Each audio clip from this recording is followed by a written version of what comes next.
célula pertencente à imunidade inata. Mesmo, porém, né, ela é conhecida como linfócito NK, que a gente normalmente caracteriza os linfócitos como células de imunidade adquirida. Então, linfócitos B e T são as únicas células, vamos dizer assim, que pertencem à imunidade adquirida. O restante todo a gente pode colocar dentro da imunidade inata, inclusive as células NK, mesmo que elas tenham a origem delas. Então, lá no momento de geração, do progenie dessas células, elas são células que são geradas pelo mesmo progenitor que dá origem aos linfócitos T e B, mas elas são células da imunidade inata, são células network units, né? NK. Elas são células da imunidade inata. Assim como os granulócitos, né, basófilos, eosinófilos, mastócitos, assim como as células dendríticas, macrófilos, monócitos, tudo células da imunidade inata. Acho que eu vou mandar mensagem pro pessoal para ver se alguém entra mais.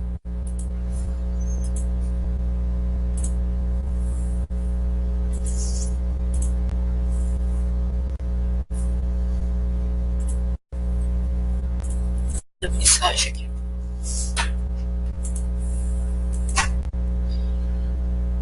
Então, Michele, as células que a gente chama de fagocíticas, a gente está falando de células que têm capacidade de realizar um mecanismo de fagocitose, né?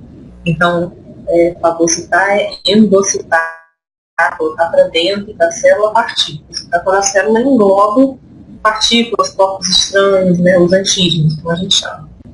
Então, as células NK, elas atuam na imunidade inata, que é onde também atuam células que a gente denomina como células fagocíticas, que são os macrófagos, as células dendríticas. Então, elas estão dentro do mesmo tipo de imunidade, mas com ação um pouquinho diferente.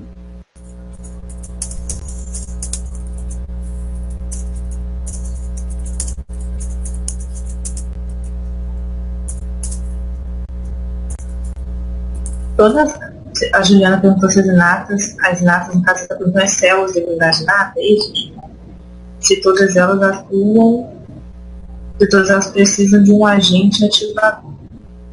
É só a gente pensar que o sistema imunológico, para ele ser ativado, ou seja, para as suas células perceberem que Laila.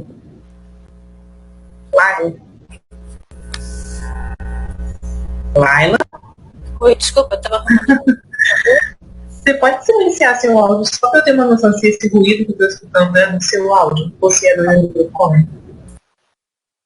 Nossa, eu não sei se para vocês melhorou, mas para mim é do som da live. Obrigada, live. Rapidinho, se você precisa falar, você volta. Então, para o nosso sistema imune perceber que um corpo estranho adentrou, né, o nosso organismo, a gente tem determinados tipos de mecanismos, moléculas, né, que estão presentes na nossa célula do sistema imune, que são capazes de perceber, então, a presença desses agentes estranhos, a presença daquilo que a gente chama que é o non-self, né, aquilo que não é do nosso organismo. Então, as nossas células, elas têm mecanismos para reconhecer esse corpo estranho e, a partir do reconhecimento, então, começar a resposta, né, serem ativados e começarem de fato a resposta. Então, sempre tem um agente ativador. Esse agente ativador é uma molécula, é um corpo estranho que adentra o organismo, um patógeno, é algo que não é pertencente ao organismo, e que a célula tem a capacidade de reconhecer como não pertencente ao organismo, se ativar essa resposta.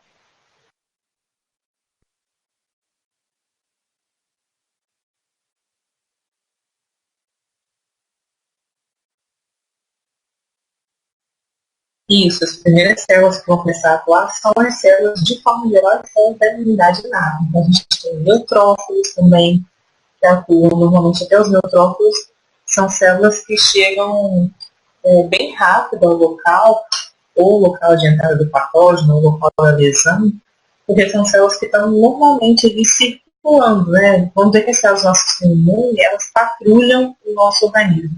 Então, elas caem na nossa corrente sanguínea, saem lá dos órgãos linfóides secundários, onde elas estão, patrulham o nosso sistema, até que em algum momento, quando da entrada de micro-organismo, enquanto acontece alguma lesão, inflamação no tecido, moléculas são liberadas nesse momento, né, da lesão tecidual, por exemplo, e essas células são capazes de, pelo sangue, perceber as mudanças, né, então mudanças que vão ocorrer no endotélio dos nossos vasos sanguíneos, com liberação de determinados tipos de moléculas que são percebidas pelas nossas células do sistema imune que estão lá passeando, vamos dizer assim, patrulhando o organismo pelos vasos sanguíneos. E aí elas começam a ser ativadas e migram para esse local da lesão, para o local de entrada do patógeno, das outras partes, então, serem ativadas e começarem de fato então, a resolver, vamos dizer assim, a lesão, a inflamação que aconteceu ali. E essas células são essas células da imunidade inata, inicialmente. Então, os neutrófilos estão aí, as células imunitárias também estão envolvidas, os macrófagos, as células dendríticas, né, os fagócitos também estão bem envolvidos nessa etapa inicial. A Sara perguntou se a gente pode fazer processo de inflamação. Estou voltando aqui, a gente bate papo um pouquinho com as perguntas seguintes. Se a gente pode fazer processo de inflamação se inicia com a chegada dos neutrófilos no local.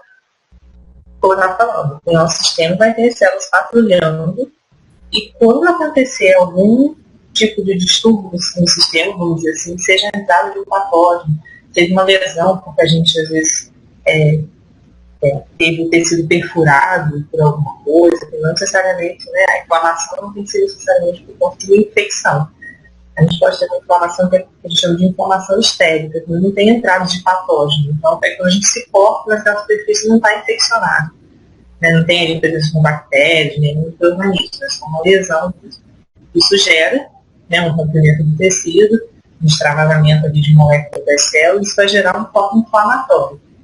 E quando esse corpo inflamatório é gerado, e são liberadas essas moléculas, como quimiocinas, citocinas, aí sim as nossas células são capazes de perceber. Então não é a migração do neutrófilo para o local de inflamação que caracteriza a inflamação. A inflamação tem todos aqueles sinais e o neutrófilo vem porque a inflamação está acontecendo. E não a inflamação acontece porque o neutrófilo está vindo. Não sei se eu fiz claro. Mas a gente precisa da inflamação, então precisa da liberação das moléculas, precisa da ruptura do tecido, todas aquelas características da inflamação para aí sim, com a liberação dessas moléculas, por exemplo, quimioatraentes, né, esses sinais que são liberados ali no tecido, das células que estão no tecido, aí sim vai acontecer o recrutamento das nossas células do sistema imune, elas vão ser ativadas e vão para o local da lesão para resolver a lesão que está acontecendo ali. Para fagocitar os restos de células daquele local, né, para, se for caso de patógeno, então para reconhecer o patógeno, fagocitar ele, fazer a fagocitação, de forma muito mentira, gente, brincadeira. Eu estou falando no microfone do meu fone mesmo. Ele até com o microfone do fone, né, fica bem contigo.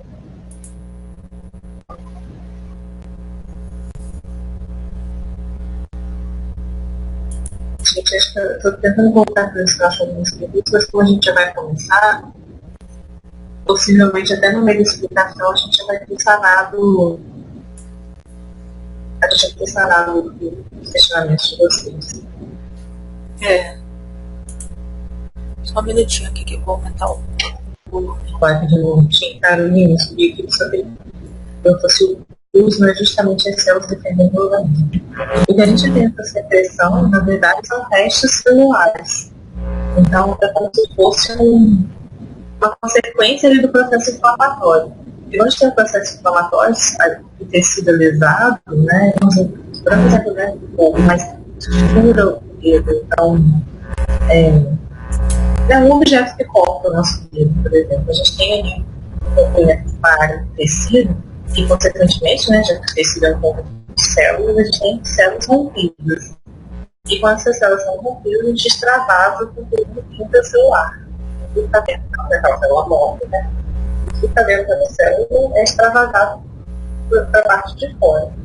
E o nosso organismo, ele tem, vamos dizer assim, as células têm como identificar aquilo que é intra e que é extracelular. Então, quando existe esse sinal da liberação dessas moléculas que são normalmente meio intracelular, por dentro das células, e essas moléculas extravasam, aquilo ali indica para o nosso organismo que algo está errado.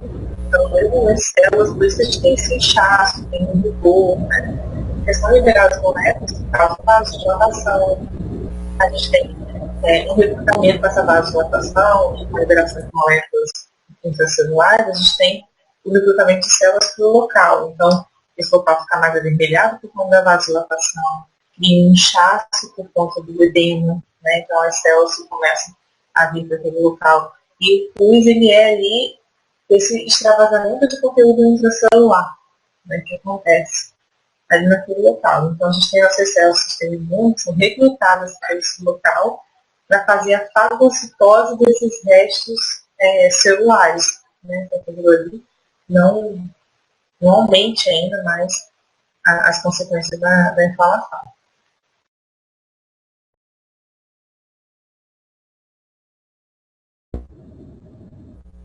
Então, a gente pode começar agora?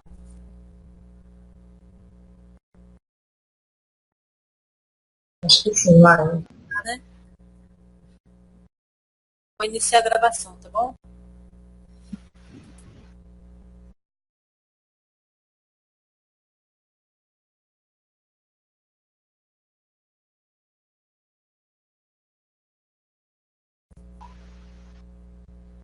Pessoal, boa noite. Eu sou a doutora Mayla. Eu e a Poliana, ou seja, Poliana e eu, nós vamos iniciar a videoaula. É a videoaula de número 2.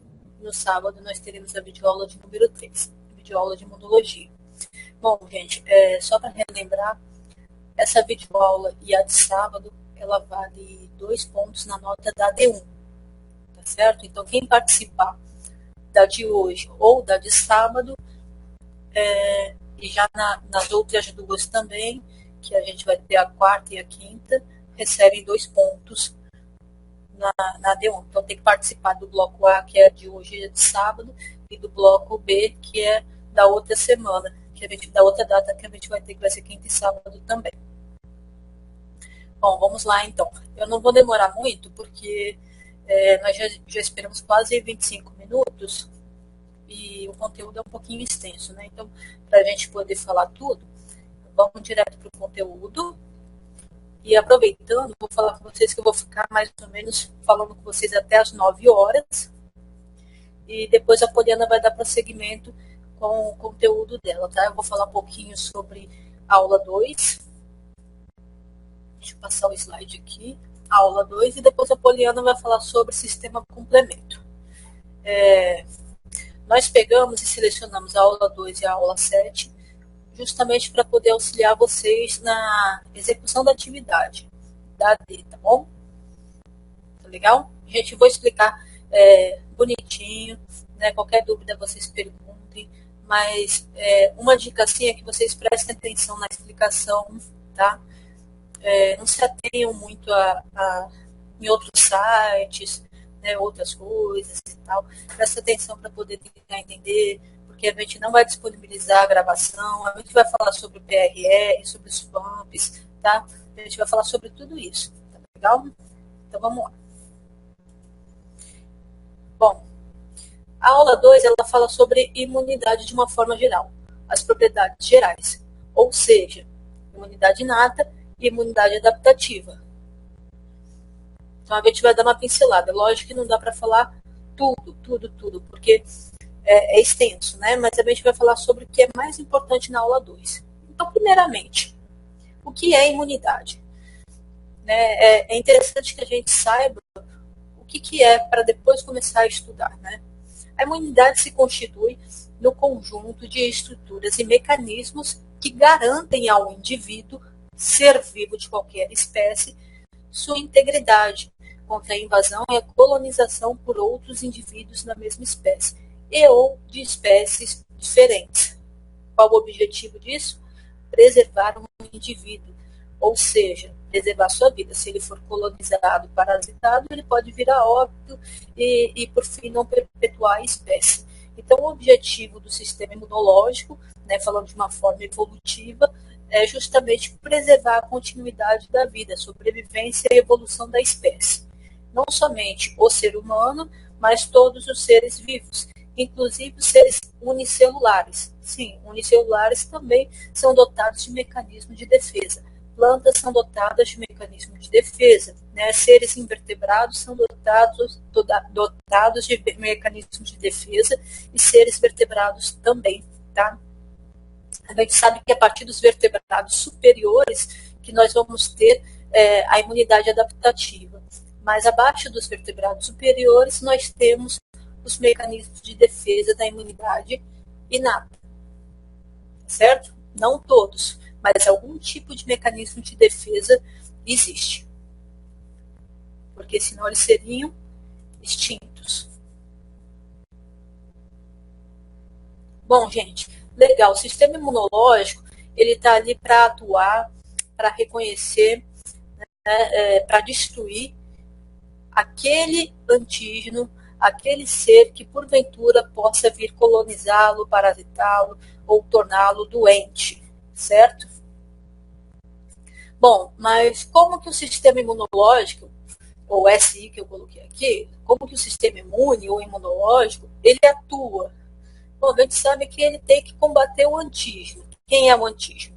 O antígeno é qualquer substância, né, ou substância, ou ser vivo, né, que possa vir a ser reconhecido pelo sistema imunológico e porventura possa vir causar uma patologia, algum mal, certo? Então, antígeno é qualquer substância ou ser vivo que possa ser reconhecido pelo sistema imune e que porventura possa causar algum dano a este ser vivo. Tá legal? É só o áudio da Priscila que está picotando ou tá todo mundo ouvindo bem?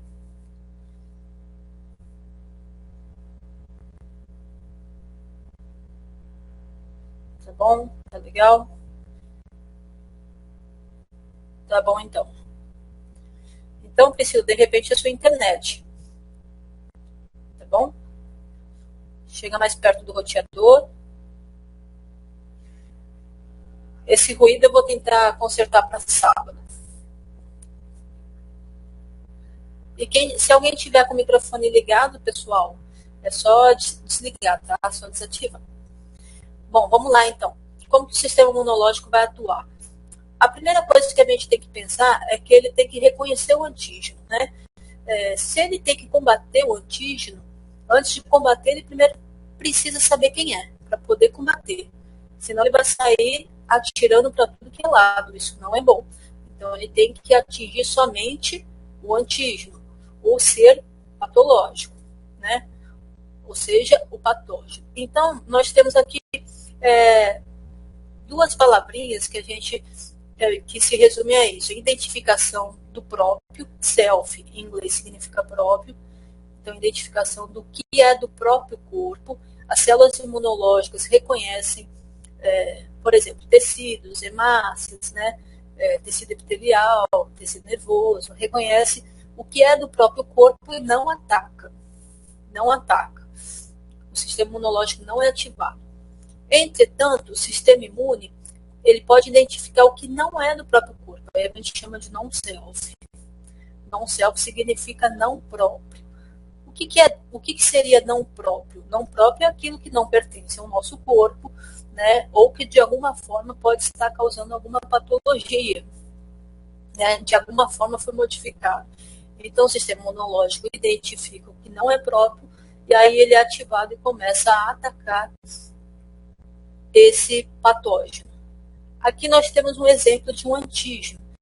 Pelo desenho aqui nós temos uma bactéria, certo? Esse antígeno possui estruturas que são reconhecidas, que são, né, esses pontinhos, que a gente vai chamar depois de epítopo, vocês vão ver.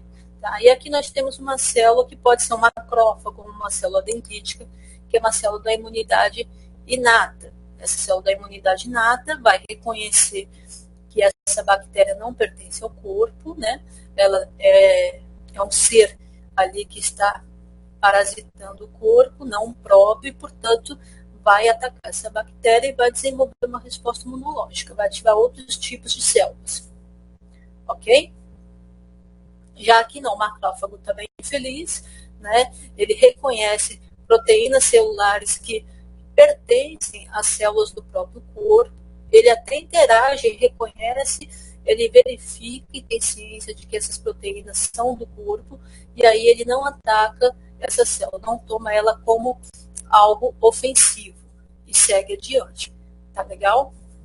Então deu para entender o que é self e não self? Acho que é bem tranquilo, né?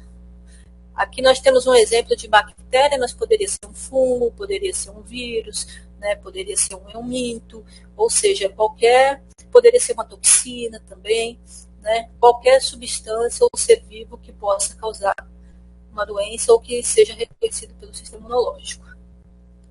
Vamos passar para o próximo?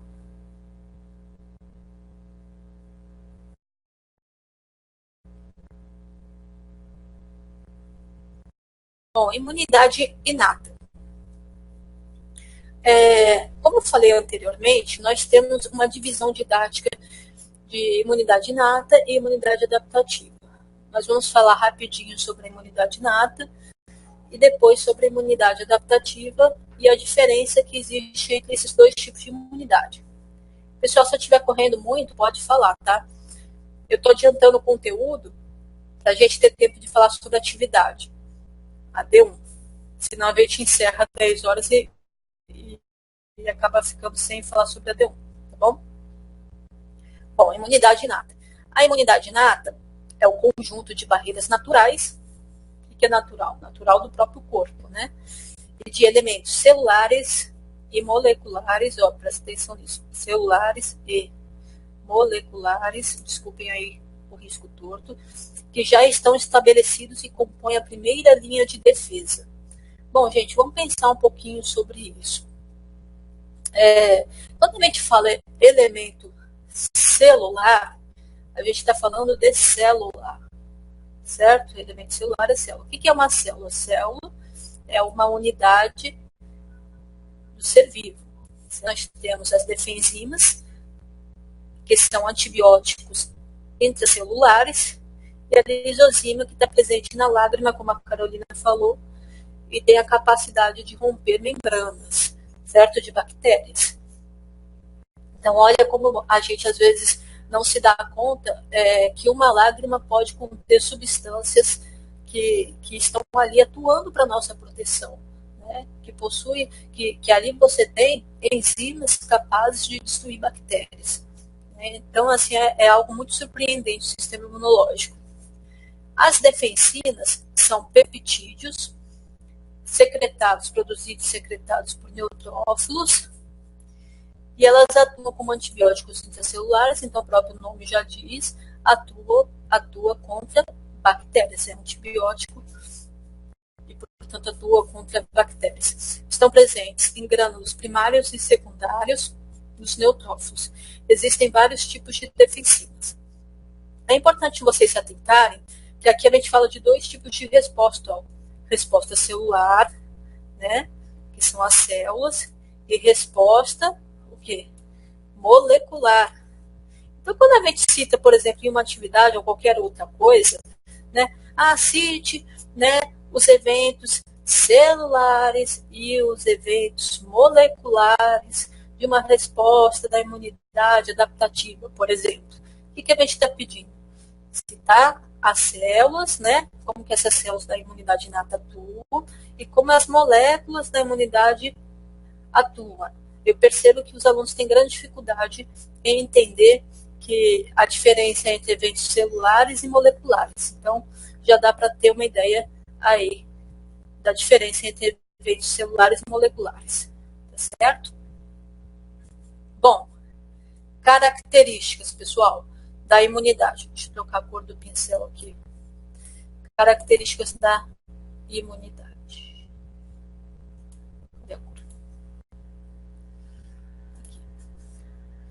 Então, a imunidade inata ela tem a característica de resposta em minutos, segundos, minutos, houve um corte, e ela é a primeira linha de defesa, então ela é a primeira que vai atuar, certo?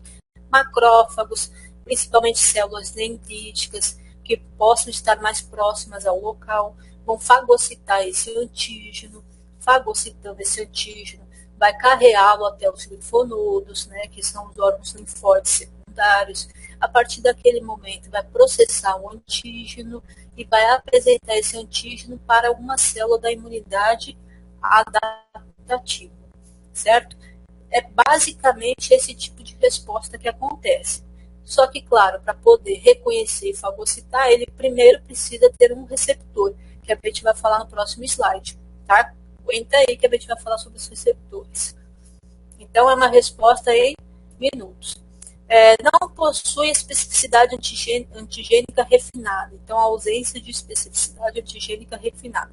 Ou seja, a imunidade inata, células da imunidade inata, reconhecem padrões moleculares, que são os pumps, que a gente também vai falar sobre eles no próximo slide. Tá? Mas é interessante vocês saberem que a característica da inata é diferente da adaptativa. Então, ela não é tão específica, ela não tem uma especificidade refinada como a adaptativa tem. A inata não desenvolve memória imunológica, certo? Não funciona como vacina, por exemplo, da adaptativa. Não tem memória imunológica. Possui um repertório restrito. Possui um repertório restrito diferente da adaptativa, que possui um repertório amplo.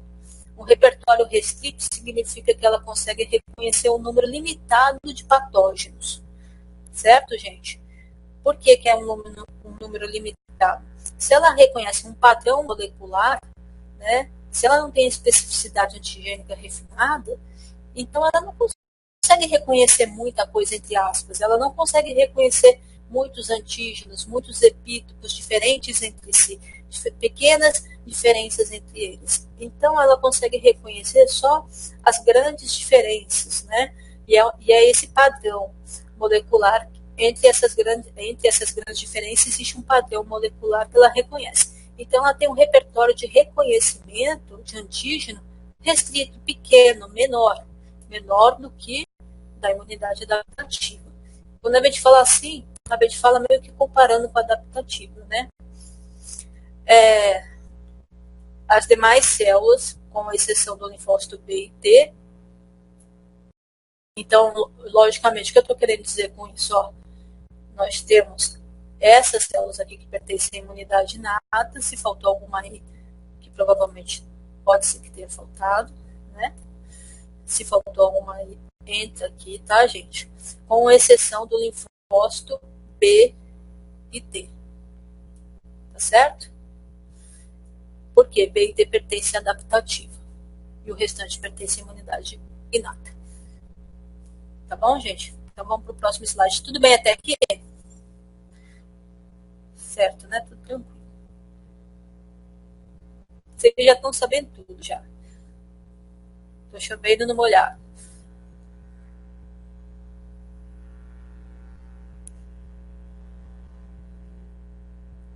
Tudo ótimo, muito bom.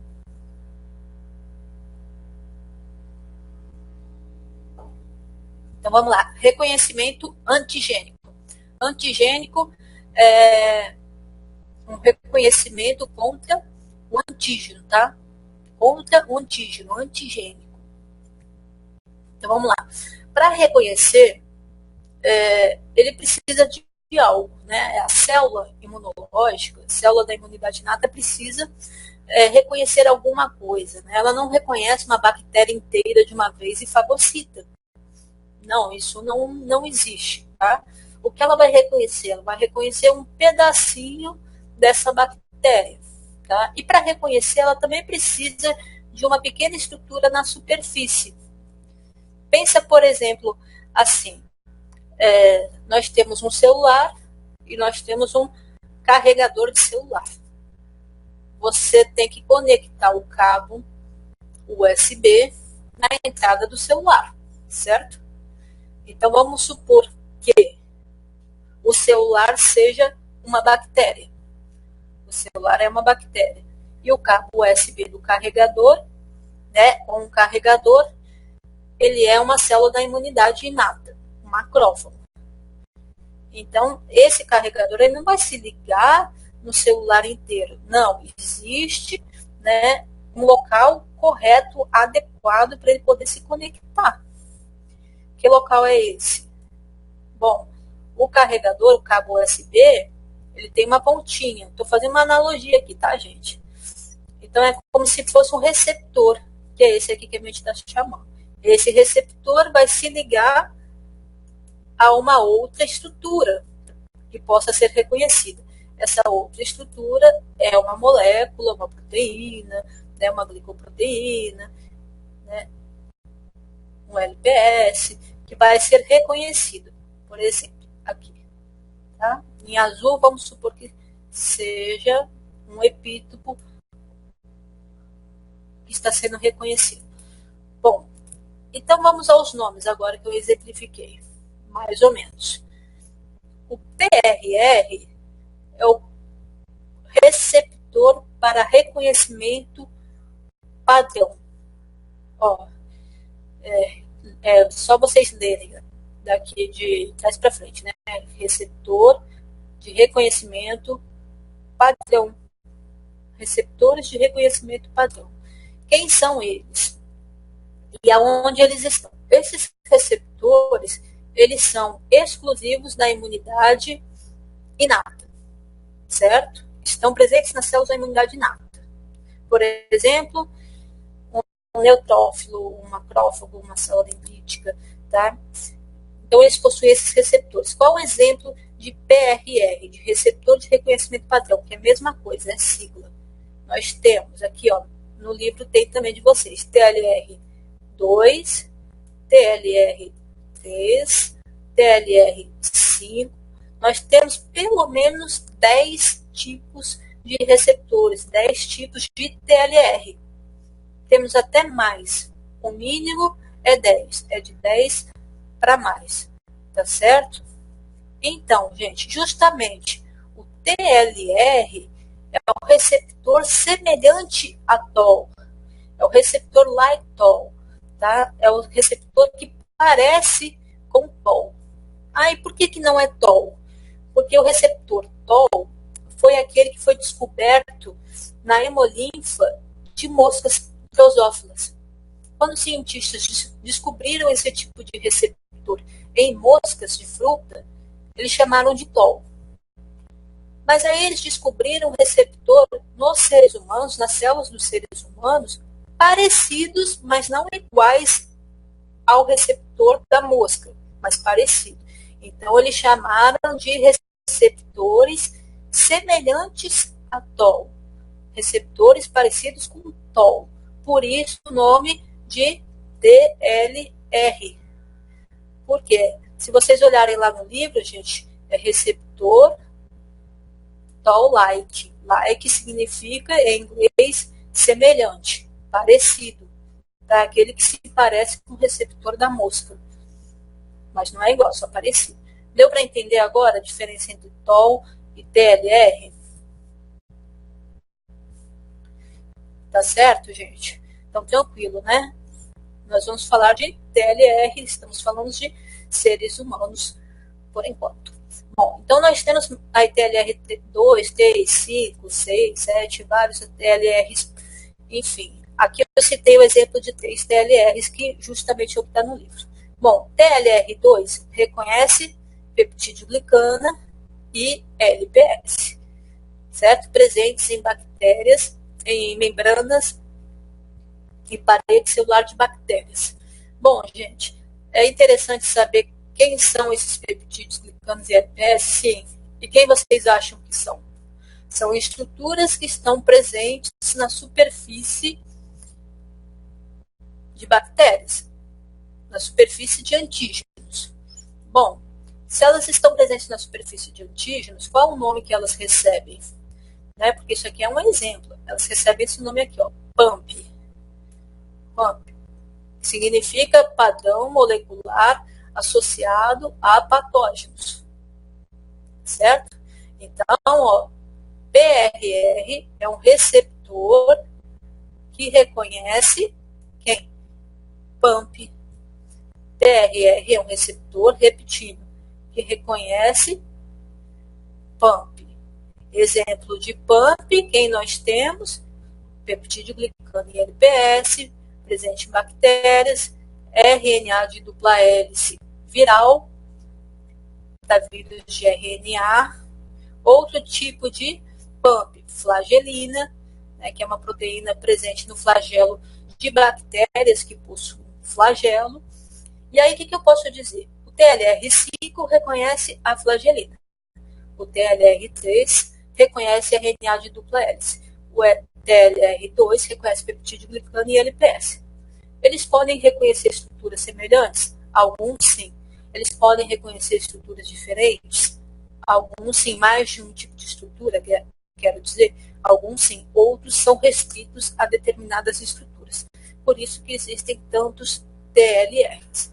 Lembrando que o TLR ele é o quê? Um exemplo de quê? Assim como peptidoglicano, LPS, flagelina é um exemplo de PAMP. Então nós temos aqui uma divisão entre receptor e o que é reconhecido de uma forma adaptativa. A imunidade adaptativa ela é menor, tá? Eu já estou quase acabando, aí a Poliana entra. Imunidade adaptativa, conforme eu falei com vocês, pessoal, olha só, linfócito B e linfócito T. Então, a resposta da imunidade adaptativa, ela praticamente se resume a esses dois tipos celulares. Opa, peraí. Ai, desculpa, gente. Aqui. Linfócito B e linfócito T. E que mais? Bom, linfócito T continua sendo linfócito T, né? Mas aí nós temos... Isso é uma aula mais pra frente, tá, gente? Mas aí nós temos aqui o linfócito do tipo, que eu não coloquei aqui. Difícil escrever com mouse. TCD4.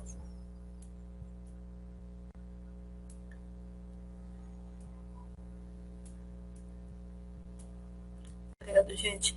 TCD8.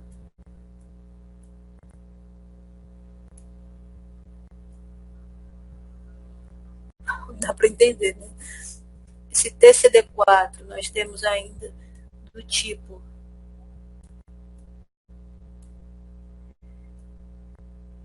TH1 e do tipo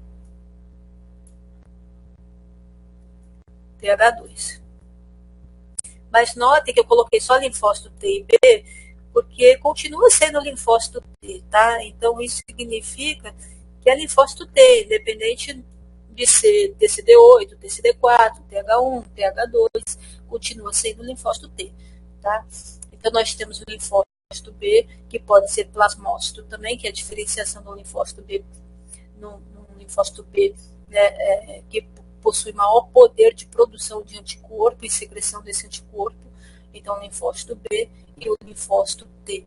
O linfócito T ele pode se diferenciar, se modificar para dois tipos de linfócito T diferentes, o do tipo TCD4 e do tipo TCD8. O do tipo TCD4 ainda pode se diferenciar para o tipo TH1 e para o tipo TH2.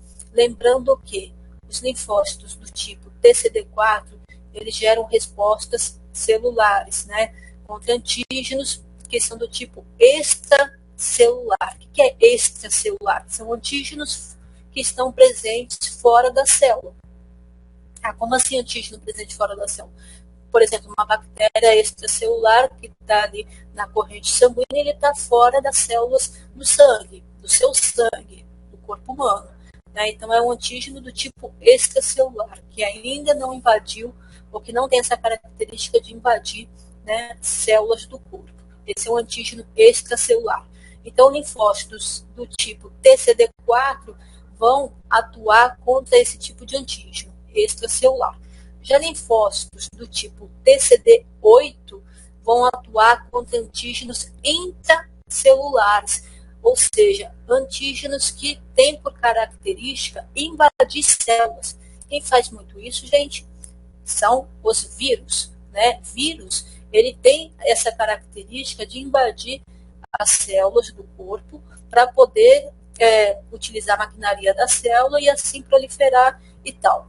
Bom, então TCD8 atua contra vírus, certo? Existe só o vírus como intracelular? Não. O TCD8 ele pode utilizar também, ele pode combater células tumorais, ou seja, células de câncer, que acabam tendo antígenos de dentro da própria célula que são externalizados, né? Então são células cancerosas, tumorais, o TCD8 também combate. Tá legal? Bom, vamos lá. Só lembrando, gente, que eu falei de bactérias extracelulares, mas existem bactérias também que têm uma característica intracelular, tá?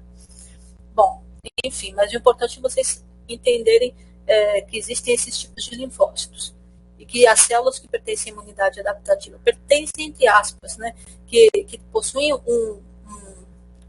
algumas características que a gente coloca do lado da imunidade adaptativa. São os linfócitos B e os linfócitos T.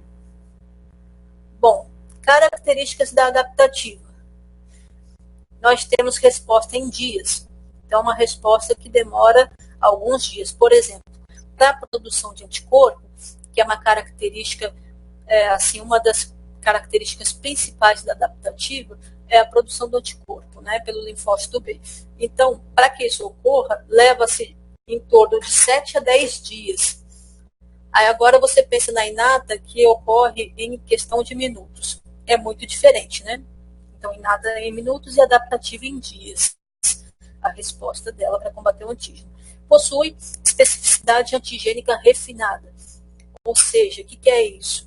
Essa especificidade antigênica é a capacidade que as células da imunidade adaptativa, ou seja, linfócitos B e linfócitos T, possuem de reconhecer antígenos que são muito, muito, muito extremamente parecidos entre si, muito semelhantes. Por isso, a gente diz que é uma especificidade refinada, certo? Porque ele é bem específico contra o antígeno, contra o epítopo, diferente da inata, que reconhece sempre aqueles padrões moleculares, sempre o mais do mesmo, aqueles padrões que se repetem. Já a adaptativa não, ela consegue reconhecer, por exemplo, a diferença da troca de um único aminoácido em uma proteína, né? As proteínas são formadas por alguns aminoácidos. E vamos supor que ela possua, duas proteínas possuam os mesmos aminoácidos, com a diferença de um único aminoácido. Células da imunidade adaptativa são capazes de reconhecer a diferença desse único aminoácido, reconhecer que a proteína A é diferente da proteína B, o antígeno A é diferente do antígeno B. Já a imunidade inata não consegue fazer isso, porque ela não possui especificidade antigênica refinada. A inata só consegue reconhecer diferenças grotescas, grandes diferenças num padrão.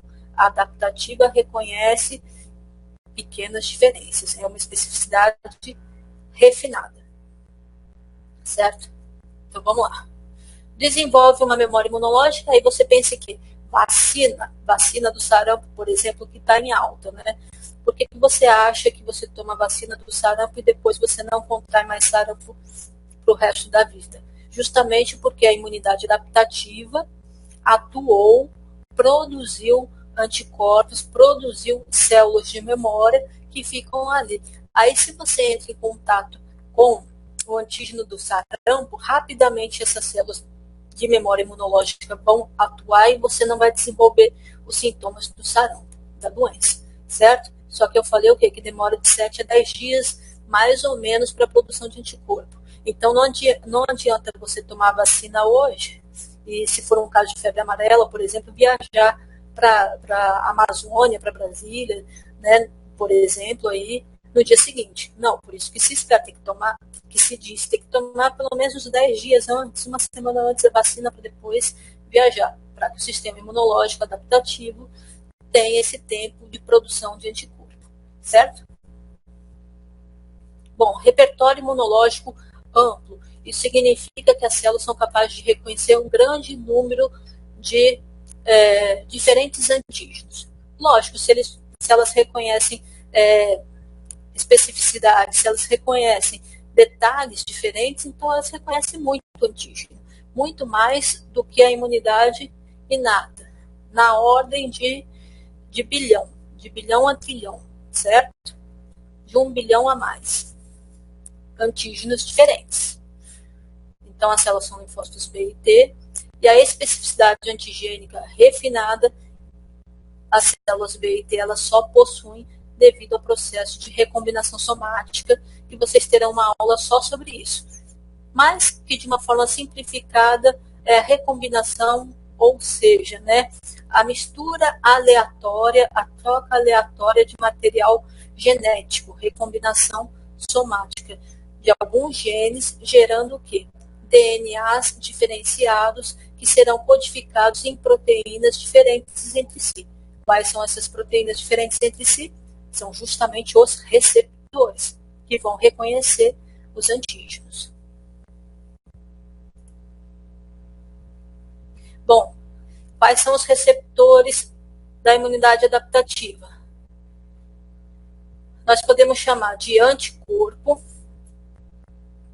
para o linfócito B, e podemos chamar de BCR, que é o receptor de célula B.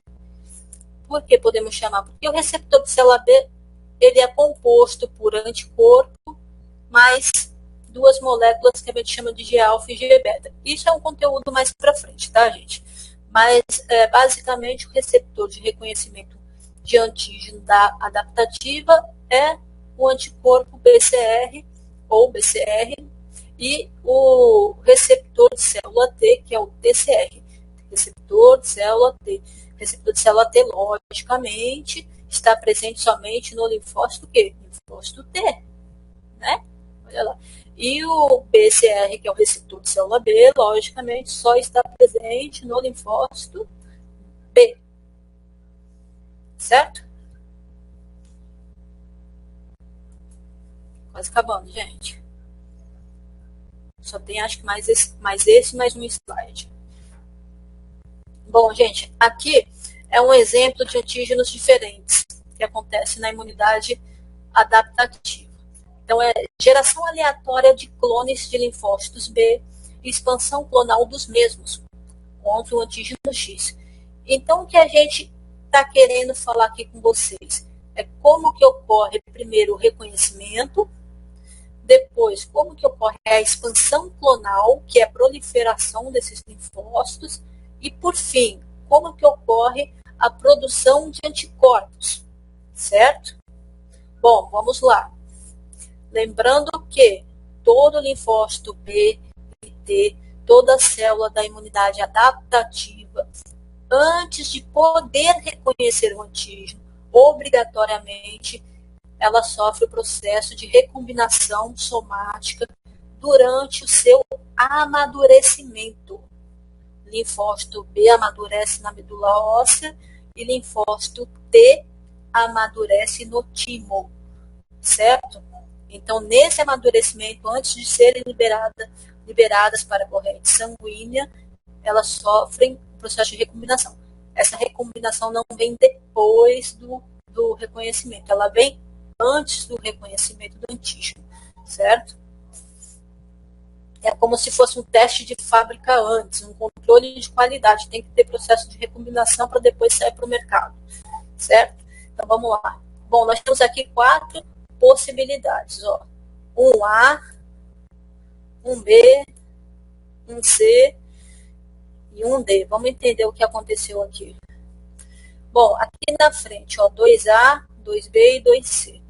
Nós temos um linfócito B, né, que possui seu receptor aqui, ó, o anticorpo na superfície da membrana, está reconhecendo um pedacinho do antígeno. Esse pedacinho do antígeno é chamado de quê mesmo? Epítopo, certo? O anticorpo não reconhece uma bactéria inteira, né? Um carregador de celular não se liga inteiro no celular, existe um local para se ligar. Então, mesma coisa, o anticorpo reconhece um pedacinho da bactéria, né? Um pedacinho de uma toxina. Então, nesse caso aqui, ele reconhece um epítopo, que é esse pedacinho entre aspas. Não vai colocar pedacinho na prova, hein, gente? É epítopo o nome. Bom, antígeno X. Antígeno X, nós temos aqui uma legendinha do antígeno X. Notem que esse antígeno X, ele tem 3 regiões diferentes. Gente, meu 3 é embolado, não liga não, tá? 3, até hoje eu não consegui consertar isso. 3 regiões diferentes. Tem aqui uma côncava, tem uma bolinha e tem um triângulo, tá? Então, em 2, o linfócito B reconhece o triângulo. Reconheceu o triângulo, o que acontece no próximo passo aqui?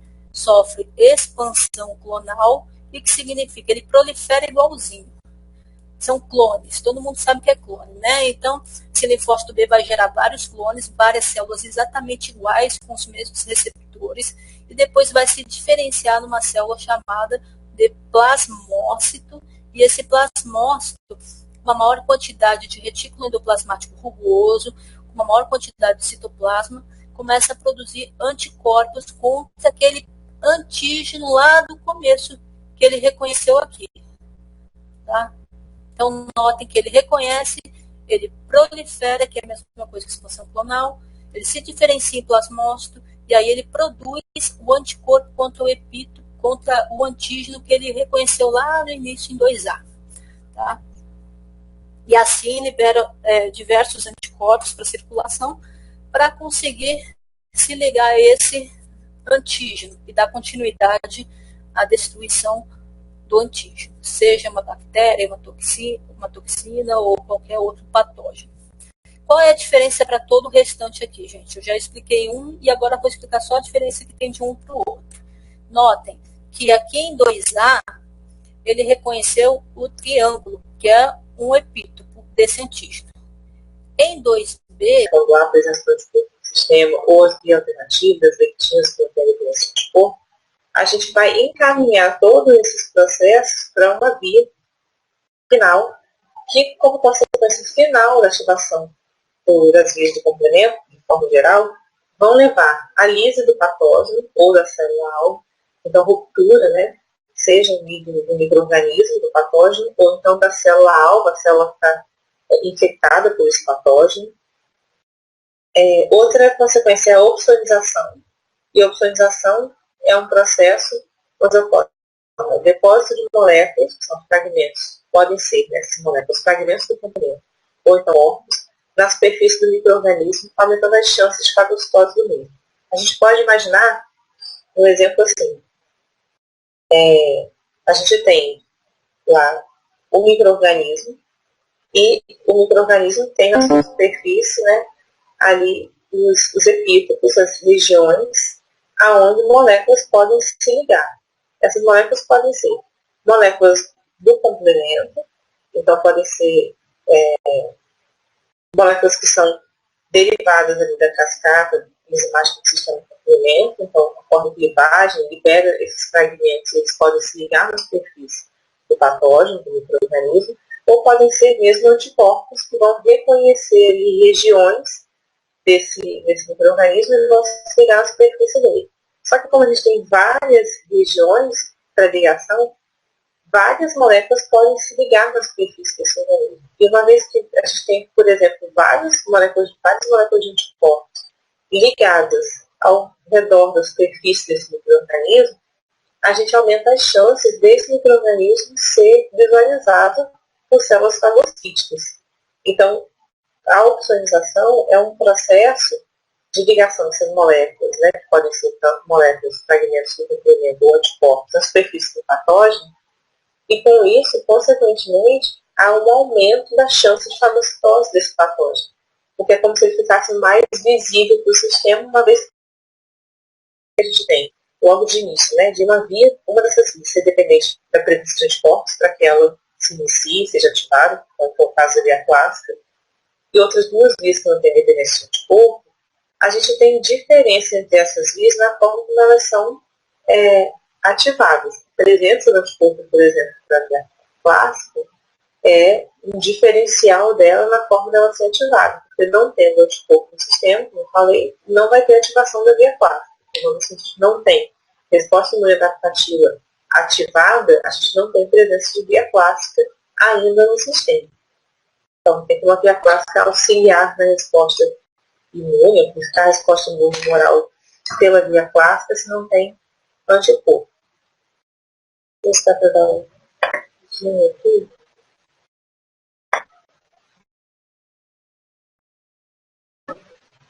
Vai ficar mais fácil para poder enxergar. Vou começar então aqui pela via alternativa. E a gente vai ver que essa via alternativa ela é uma via que está presente na imunidade inata, né? Ela não tem a dependência de anticorpos para poder continuar, para poder iniciar. E o que dá o sinal, vamos dizer assim, de ativação dela é a presença de uma molécula que ela é comum até as vias, né, que em determinado momento ela é um componente principal desse sistema complemento de forma geral para as vias, que é o C3. O C3 é uma molécula que ela está presente no plasma sanguíneo e ela é constitutivamente clivada.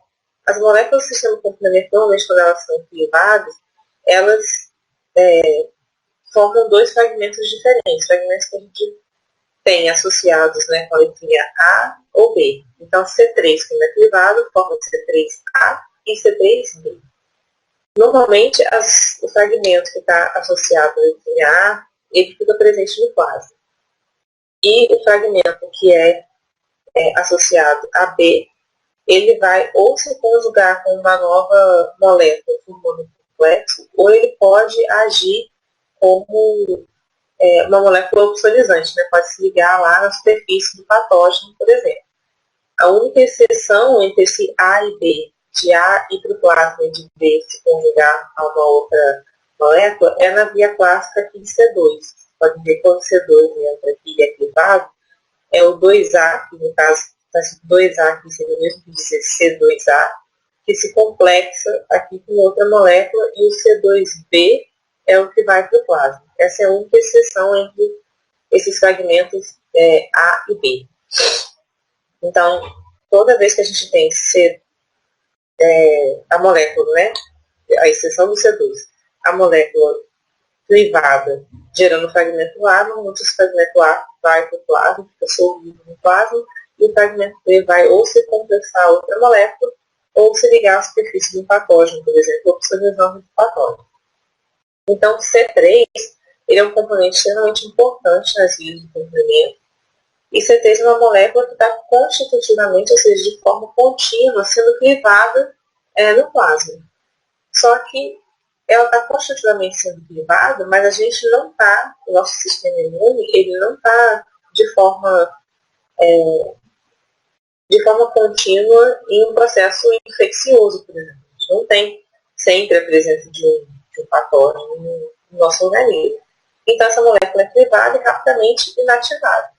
E aí, forma-se C3, né? Ela é clivada, então clivada de forma constitutiva, mas seus fragmentos são inativados, porque até mesmo o C3 não vai ter onde, o C3B não vai ter onde se ligar, porque não tem patógeno ali presente.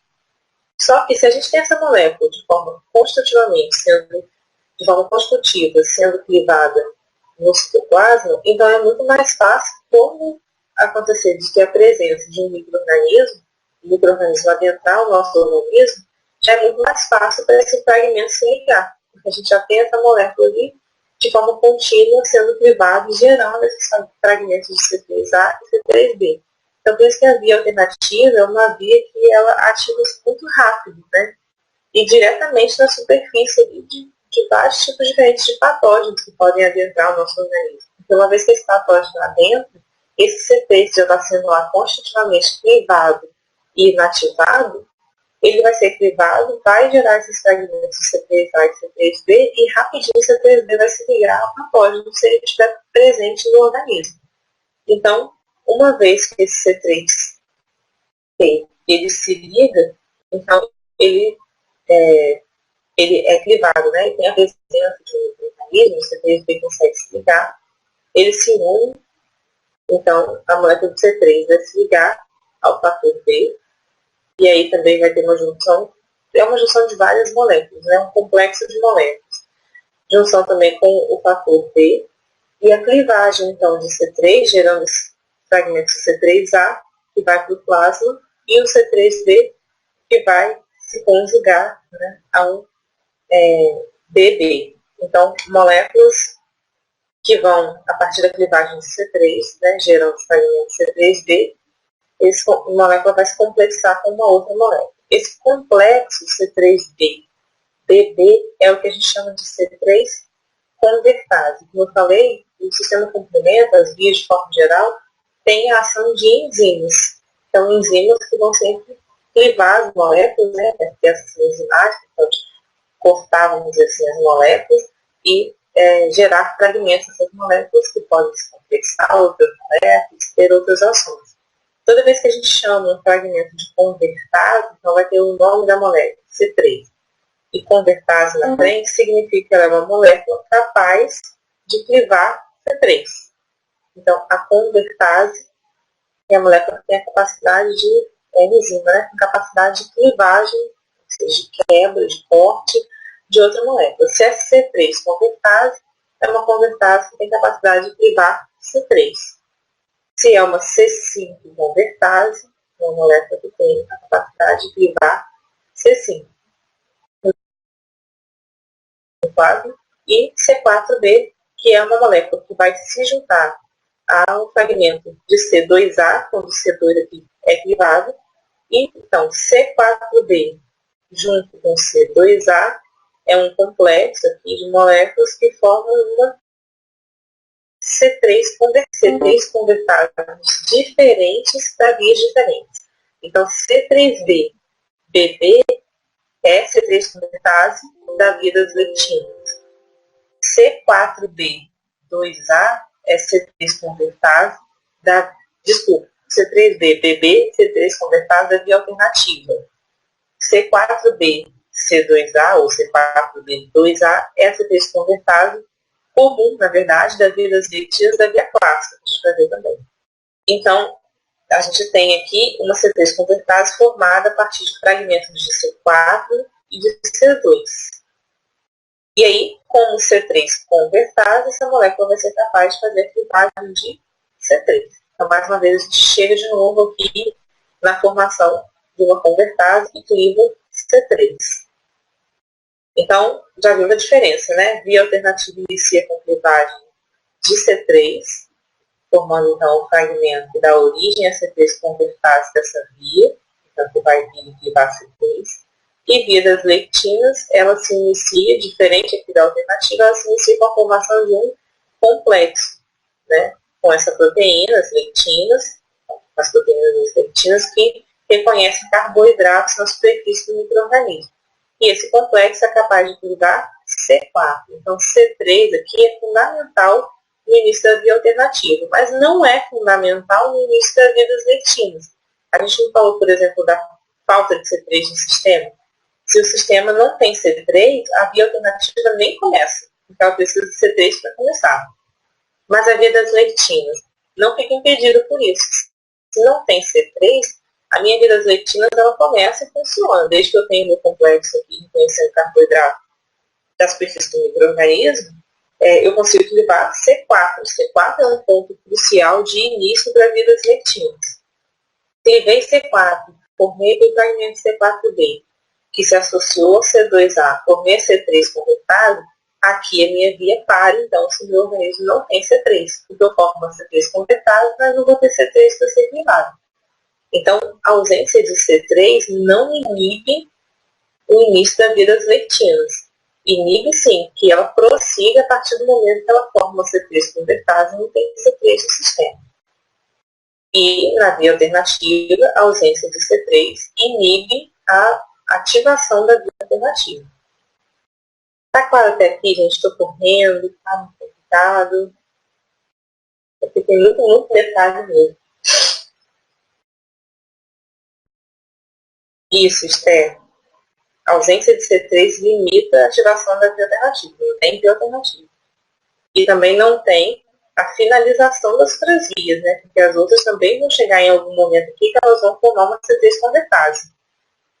E a ausência de C4 inibe a ativação, né, o início aqui logo da via das leptinas da via clássica. Beleza. Vamos lá, explicando. Passando para a via clássica. Via clássica foi que a gente lá, logo de início, já começou a falar sobre ela, que ela tem a dependência de anticorpos. Então, precisa ter anticorpo. Se precisa ter anticorpo, a gente diz que ela é a única via que depende que o sistema imunológico, né, já tenha chegado na etapa de ativar a resposta imune adaptativa, que é onde vai ter a produção dos anticorpos. Essa via, ela se inicia com um complexo, a molécula de C1, né, tem subunidades C1Q, R e S. Então, com a formação desse complexo, desses fragmentos de C1, e esses complexos, então, são capazes de reconhecer imunocomplexos. A gente já viu que são lá a ligação do anticorpo, está aqui o anticorpo, então, possa ver depende, a ligação do anticorpo ao antígeno, o reconhecimento da superfície lá do antígeno, que pode ser o patógeno, no caso que está causando a infecção.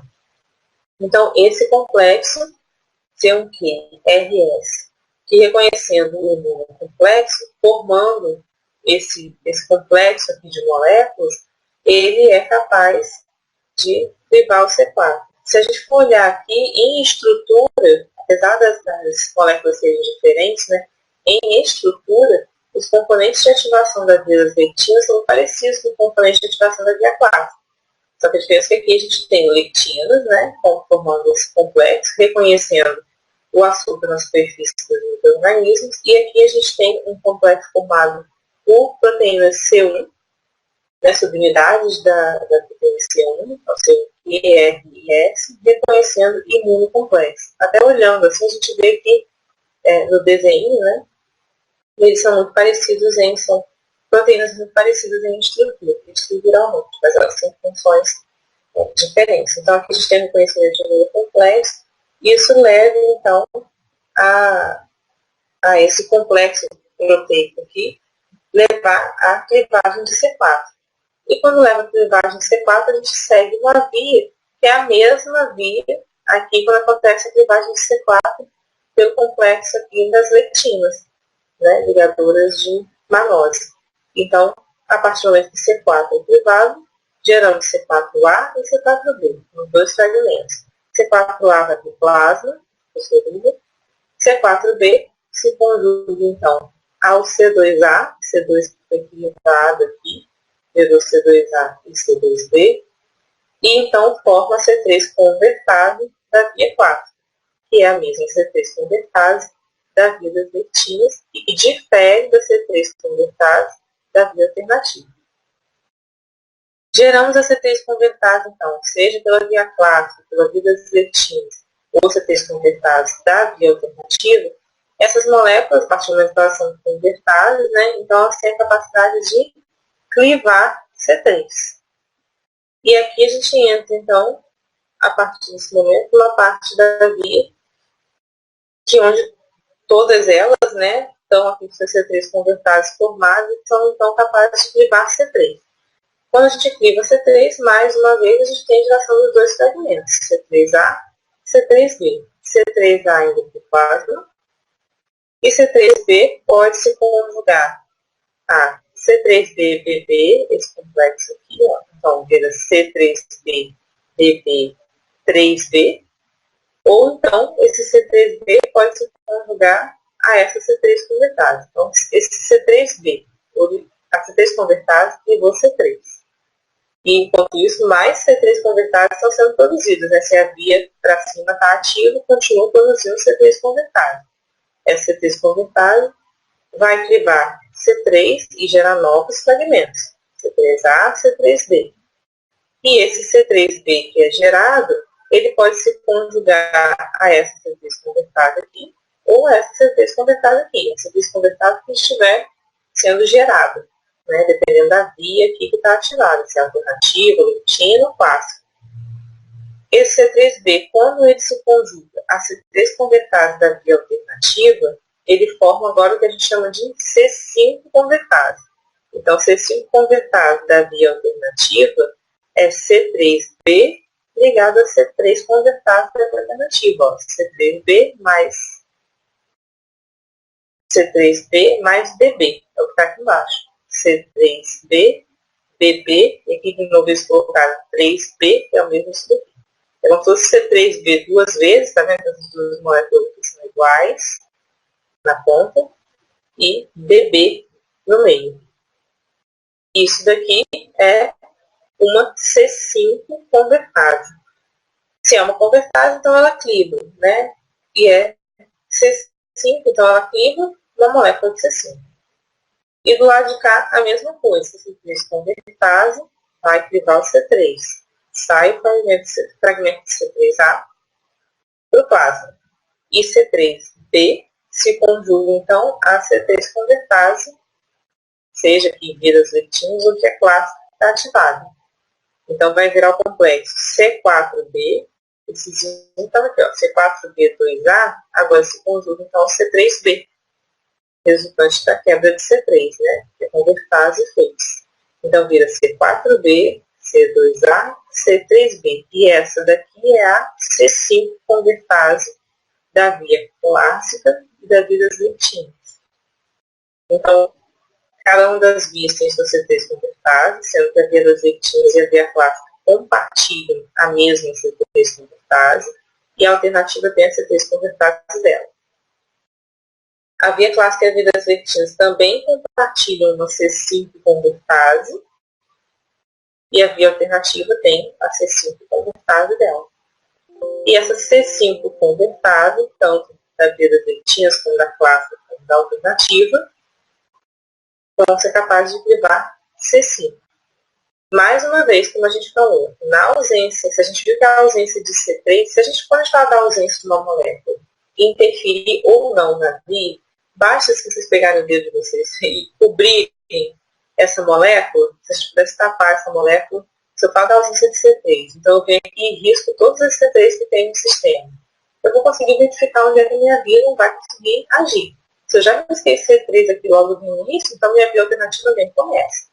Se não tem C3, eu vou caminhando. Se não tem C3 aqui pelo início, então eu vejo que minha via começa. Mas quando eu chego aqui embaixo e vejo que tem um C3 aqui, e se não tem C3 no sistema eu risco, então eu vejo que minha via para aqui. Então, como uma cascata enzimática, como eu falei com vocês, o passo seguinte da via, né, a molécula ser ligada no passo seguinte, ela depende do que está acontecendo para trás. Então, se eu não formar uma C3 convertase, não tenho como privar C3.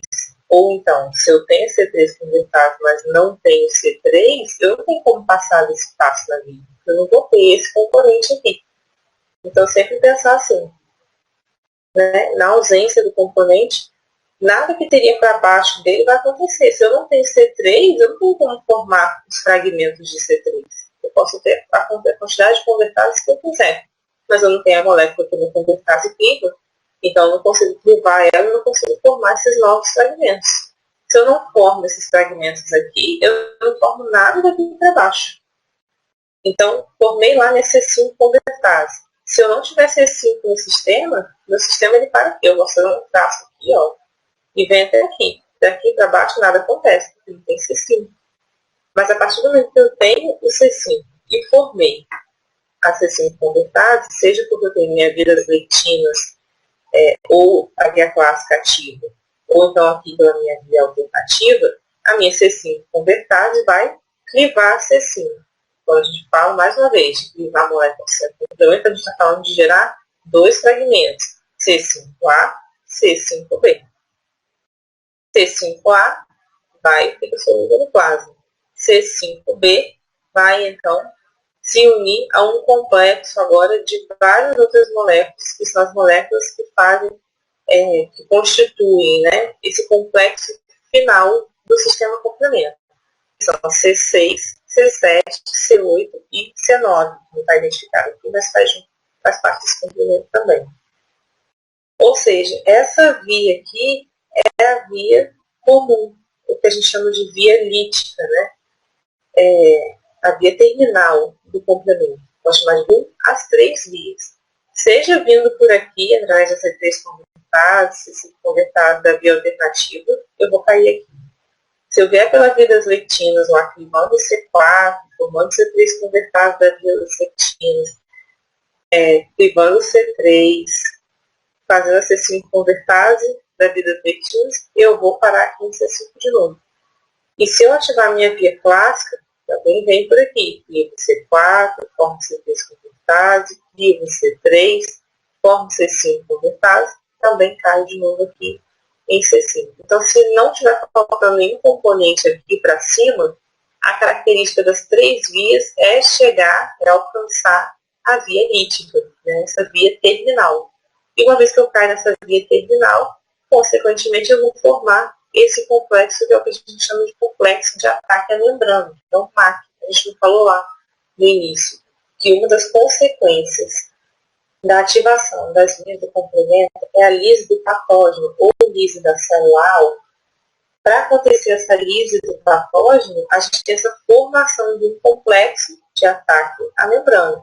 Então, esse complexo de proteínas que vai formar, a gente tem que vai formar um canal transmembrânico, ou seja, um canal através da membrana, seja do patógeno ou então da membrana da célula-alvo, e que vai ser formado então na superfície, né, dessa célula. Por exemplo, aqui da célula microbiana. Isso vai, se a gente tem um canal aberto na membrana dessa célula, a gente tem um extravasamento de todo aquele conteúdo que ficava dentro da célula. Essas proteínas formaram um poro na superfície da célula. E isso resulta, então, na perda da integridade da membrana e leva a um desequilíbrio iônico. A gente tem saída ali de componentes intracelulares. Isso faz com que essas células se rompam, né? Leva, então, à lise da célula alvo. No caso aqui, da célula microbiana. Então, a via C5, né, a partir de C5 para baixo, nessa cascata enzimática, é essa via comum. A gente diz que é a via lítica ou via terminal do sistema complemento. Vou tirar o exemplo para a gente olhar.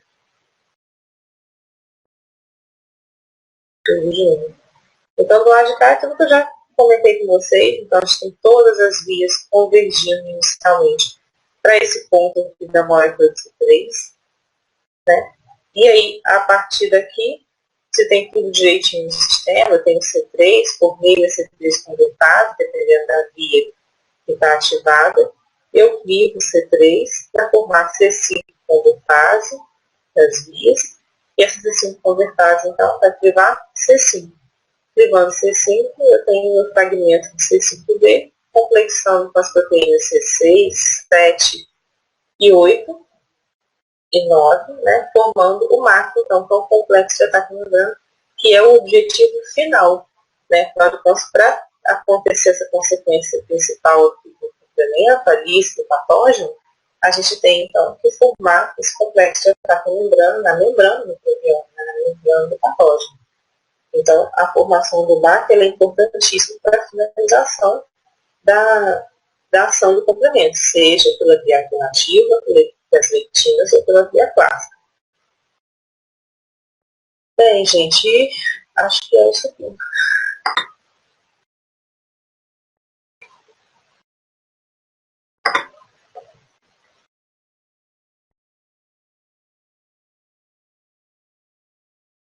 É muita informação mesmo.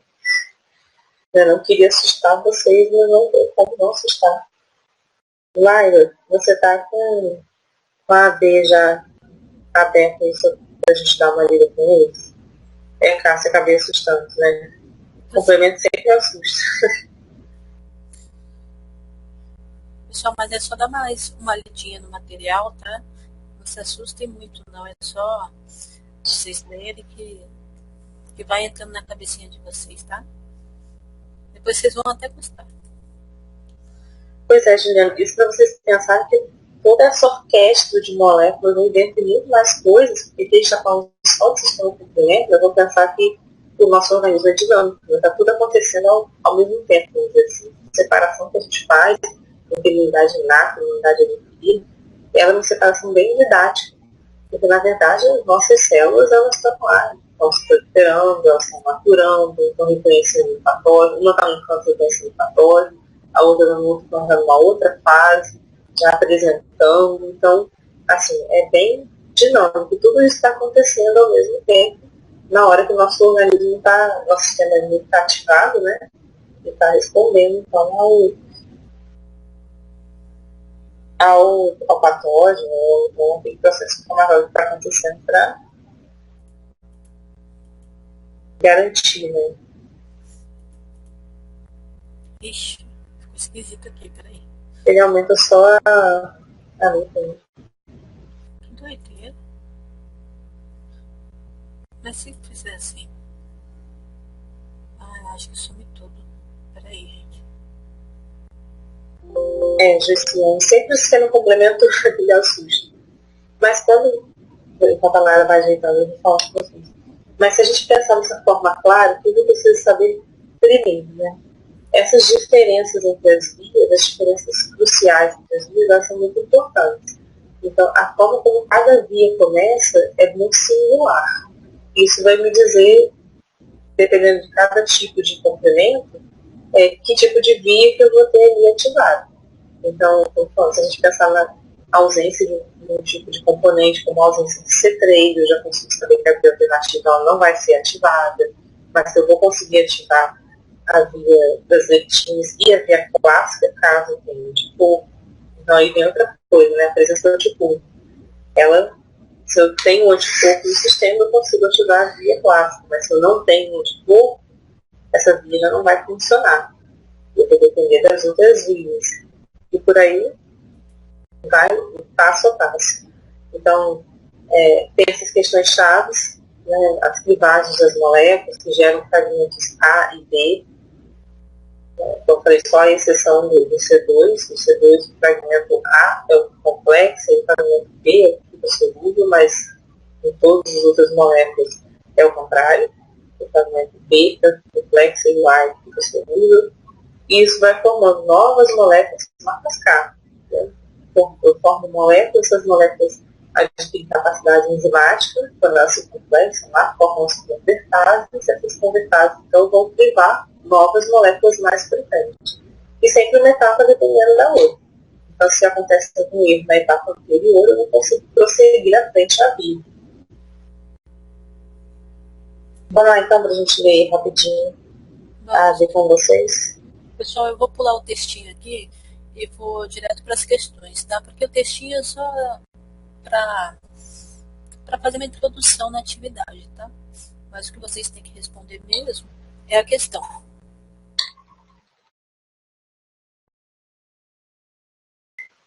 Poliana arrasa na explicação também, né? Muita coisa para guardar, né? É muita informação.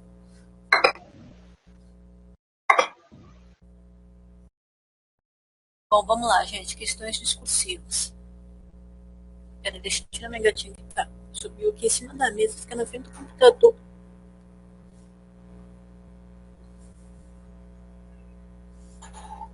Pronto. Vamos lá. Questão 1. Explique como é possível uma célula da imunidade inata, nossa, tão horrível essa ferramenta, reconhecer organismos não self, tais como bactérias,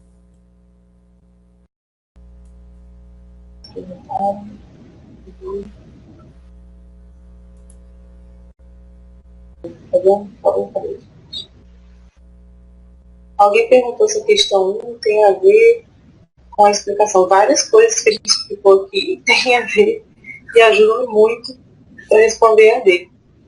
Na verdade. Gente, pelo amor de Deus, hein? Mais claro, dica de cone. Bom, vamos lá. Bom, a questão 1. Explique como é possível. Porque assim, na sua grande maioria, os erros nas atividades elas ocorrem devido à má interpretação de texto, ou nem sempre isso, mas é porque realmente o aluno não entende o que a questão pediu, devido ao grande conteúdo que tem de imunologia. Então, nossa função agora aqui nesse momento, nosso objetivo, é ler a questão para vocês e tentar fazer com que vocês compreendam o que a gente está querendo, o que a disciplina está querendo com essa questão, para vocês focarem a resposta. Tá? Por isso que a gente limita também o número de palavras, senão vocês desfocam e acabam não respondendo. não responder a atividade, não responder o que a pergunta perguntou, né, melhor falando, implica em nota zerada, certo, gente?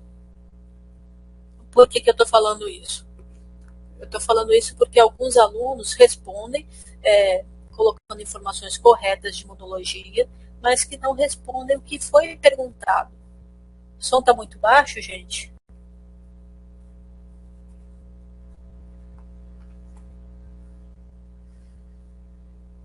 Tá baixo, Poliana? Tá baixo? Não?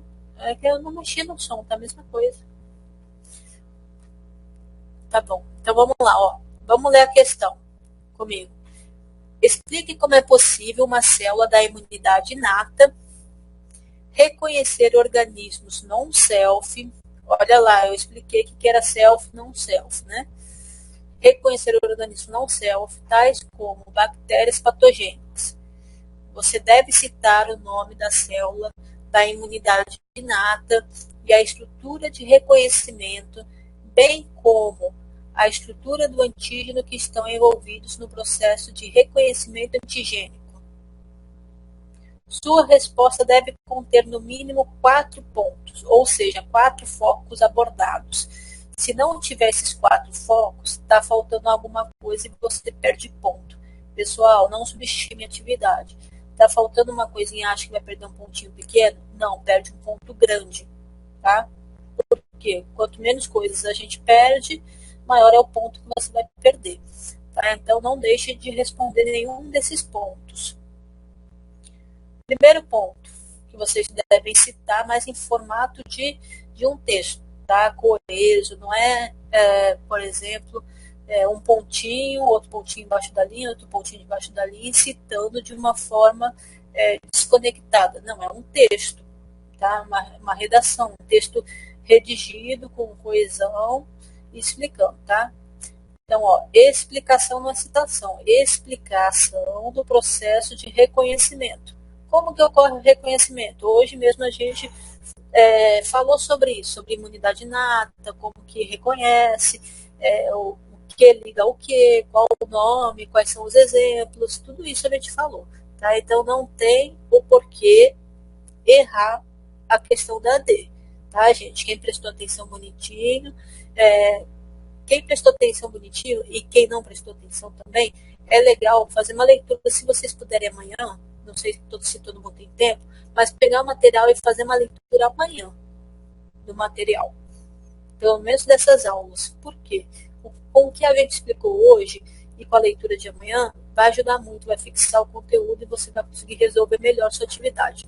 Se puder tentar fazer a de amanhã, é melhor. O conteúdo está fresco. Então, explicação do processo de reconhecimento pelas células da imunidade inata. 2. Nome da estrutura de reconhecimento. 3. Estrutura do antígeno a ser reconhecida. E 4. Como o sistema complemento participa desse processo. Gente, a nossa VT de hoje foi praticamente uma cola da AD. Tá? Tudo que a gente explicou praticamente estava ali. Tá? A gente explicou coisas a mais, mas não faltou nada da explicação que nós tivesse aqui. Tá?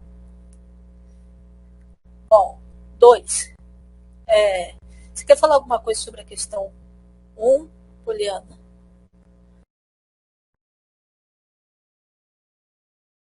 Pode passar para 2? Claro, acho que pode sim. A única coisa que eu tinha pensado, né, pra gente focar com eles, é sobre o que você falou. É que por ter ficado aí esses 4 pontos, não significa que na resposta eles têm que colocar 1, tal coisa, 2, tal coisa. Não é isso, não. É que no texto da resposta, a resposta tem que abordar, como está dizendo aí, a resposta deve conter isso dentro dela, né? Então, o texto que vocês forem escrever, tem que ter essas informações, esses 4 pontos de informação. Mas que não significa que a resposta seja em top. Mas você falou isso com eles, acho que é o principal mesmo. Isso. Pessoal, em 4 linhas dá para responder isso tranquilamente. Tá? É muito simples, não precisa escrever um monte de coisa, precisa responder a pergunta. Tá? Não precisa ser totalmente redundante, complexo, precisa só responder, tá? Pedindo o nome de célula, o nome das estruturas, é só colocar bonitinho, tá? a função do complemento está um pouquinho mais obscura, mas aí esse pedacinho foi justamente inserido pelo coordenador. Então, vamos deixar esse pedacinho para vocês raciocinarem, tá bom?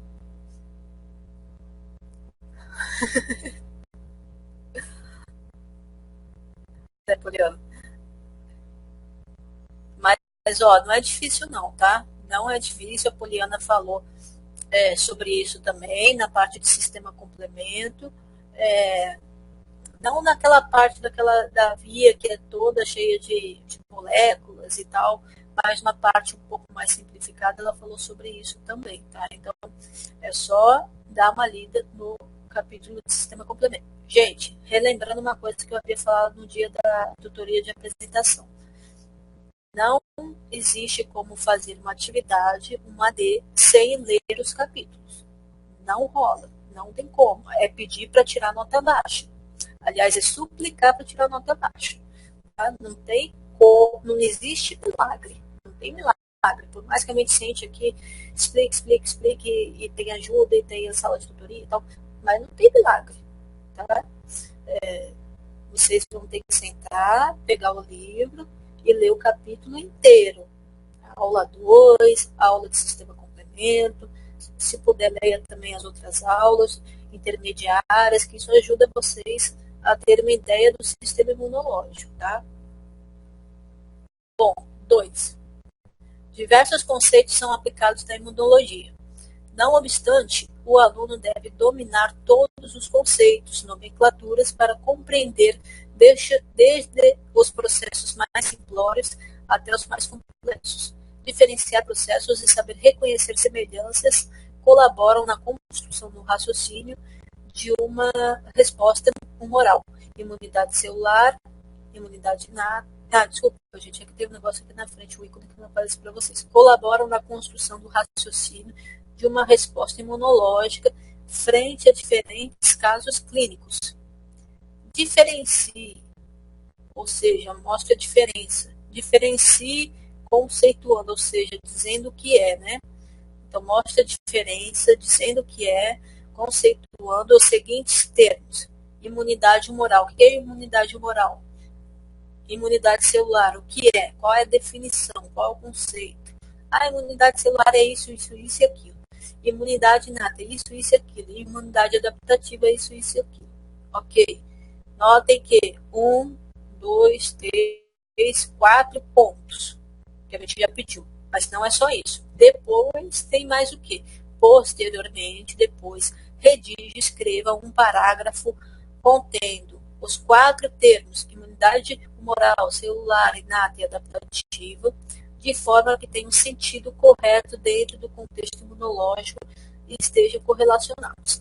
Então, primeiro vocês vão ter que dizer o que é cada um, e depois que vocês fizerem isso, logo abaixo, vocês vão ter que fazer um textinho, um parágrafo pequenininho, correlacionando. Por exemplo, né? A imunidade inata, isso, aquilo, não sei lá com a adaptativa, que não sei lá com a imunidade celular, porque isso e aquilo dá humoral. Entender? A gente só não pode dar o gabarito, né? Mas tem que ter um texto que esteja correlacionado a essas palavras, esses termos, de uma forma correta. É claro que não vale jogar as palavras ali e não ter sentido. Tá bom?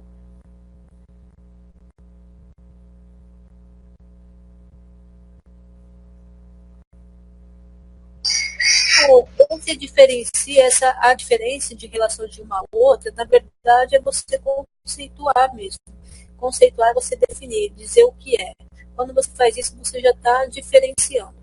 Não precisa citar assim, ela é diferente por causa disso e daquilo. Não, é só você colocar a imunidade humoral é isso, aquilo, já a imunidade celular é isso, aquilo, a inata já é aquilo, adaptativa é isso, aquilo. Ponto. Aí começa a fazer o seu textinho correlacionando esses termos. Olha. Oi. Vou só voltar na primeira nossas questões do sistema de complemento, só para dar uma clareada para eles, porque eu fiz falar vazios.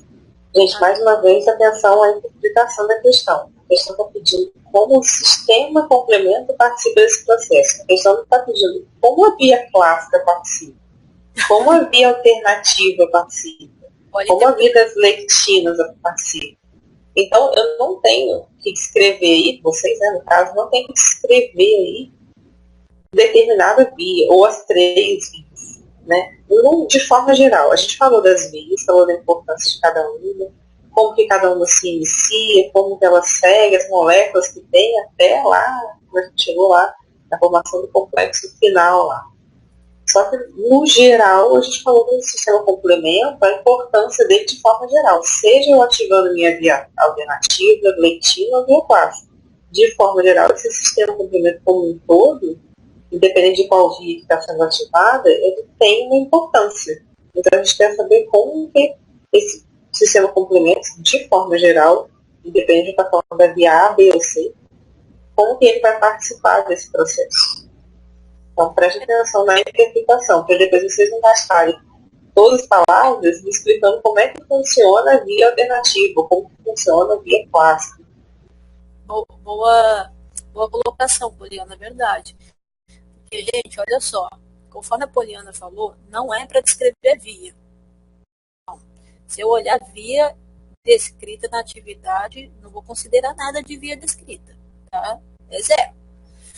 E eu vou falar o seguinte, ó, estamos ajudando vocês, né? Olha lá o quarto item. Como o sistema complemento participa deste processo? Primeira coisa que vocês têm que saber é que processo é esse que a questão está falando. Como participa desse processo? Que processo? Como é que vocês vão explicar se você não identificar que processo é esse que a questão está pedindo? Qual foi o processo? O processo é como é possível uma célula da imunidade inata reconhecer organismos não self. E como que o sistema complemento atua nesse reconhecimento em ajudar a combater o antígeno, mas primeiro nesse reconhecimento. Certo? Mas a própria questão está falando lá em cima, né? Você deve citar o nome da célula da imunidade inata e a estrutura de reconhecimento, bem como a estrutura do antígeno, que estão envolvidos no processo de reconhecimento antigênico. Então, a gente tem o processo aí na questão. E vai para baixo. Então, a gente está pedindo, falando, né, que a resposta de vocês tem que abordar os detalhes. Então, a explicação do processo de reconhecimento, então, como que o processo de reconhecimento antigênico, como que ele acontece.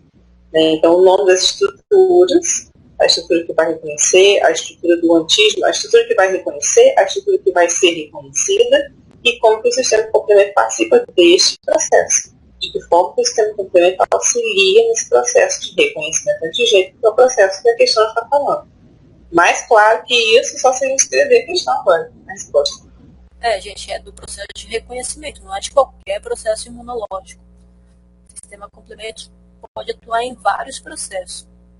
Como que ele vai ajudar aí a resposta dentro do processo de reconhecimento antigênico?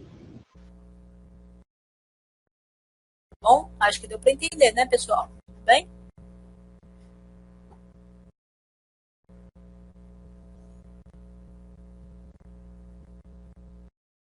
São 150 palavras para a questão 1 e 100 palavras para a questão 2. Então, o texto que vocês escreverem de resposta para a questão 1 tem que conter no máximo 150 palavras. Pode ser de menos, né? A gente coloca aí o número máximo de palavras. E a questão 2, o texto de resposta à questão 2, como um todo, a resposta inteira da questão, tem que estar no máximo de 100 palavras. Poliana, e essas 150 e 100 são 250 e vocês não necessariamente precisam ser 150 na primeira e 100 na segunda. Isso é uma sugestão. Isso. 250 no geral. 100 na primeira e 150 na segunda, se preferir, ou 50 na primeira e o restante na segunda. O que não pode é ultrapassar 250 palavras entre as duas questões, tá? Porque senão a plataforma não aceita.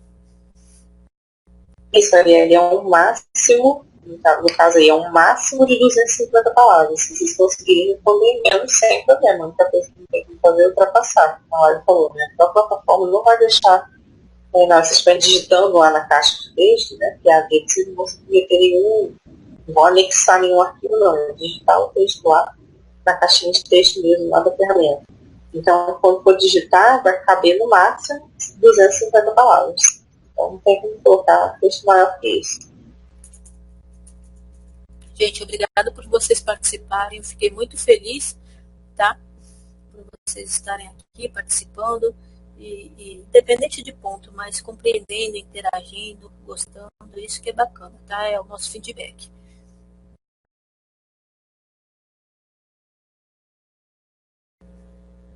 Até sábado, gente. Quem quiser participar de novo até sábado. Quem não puder, aí na próxima data, tá bom?